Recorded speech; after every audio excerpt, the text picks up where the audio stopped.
সাংবাদিক বন্ধুগণ এবং প্রিন্ট মিডিয়া বন্ধুগণ, আপনারা অবগত আছেন যে আজ মূলত দেশের পার্লামেন্টের মধ্যে আমাদের দেশের স্বরাষ্ট্রমন্ত্রী অমিত শাহজি আমাদের সংবিধান প্রণেতা বাবা সাহেব ডক্টর ভীমরাও আম্বেদকরের বিরুদ্ধে যে কুরুচিকর মন্তব্য করেছেন, আমরা সদর জেলা কংগ্রেসের পক্ষ থেকে তীব্র বিক্ষোভ এবং নিন্দা জানাচ্ছি এবং আমরা কর্মসূচি হাতে নিয়েছি।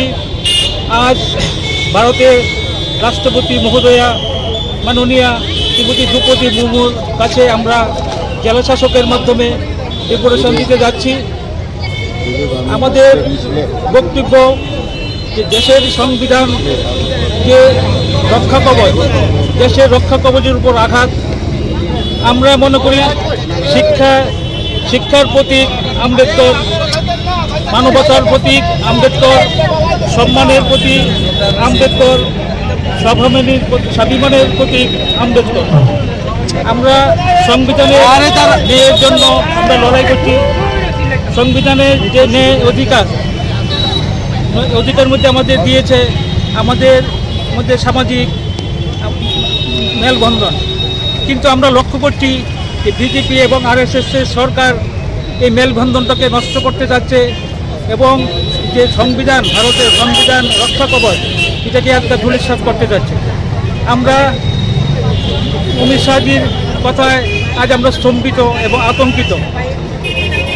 ওরা চাচ্ছে আবার মনুস্থিতিতে চলে যেতে, কিন্তু আমরা ভারতবাসী আমরা এটা করতে দেব না।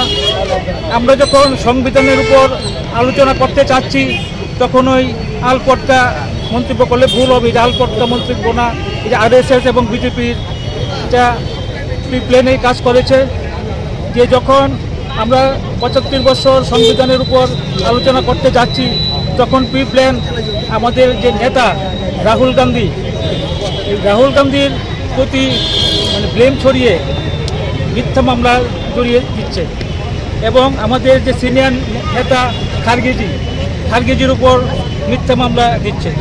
সেজন্য আমরা কংগ্রেস থেকে বিক্ষোভ কর্মসূচি জানাচ্ছি যে অবিলম্বে অমিত শাহকে বরখাস্ত করতে হবে এবং দেশবাসীর কাছে নিঃশর্ত ক্ষমা চেতে হবে।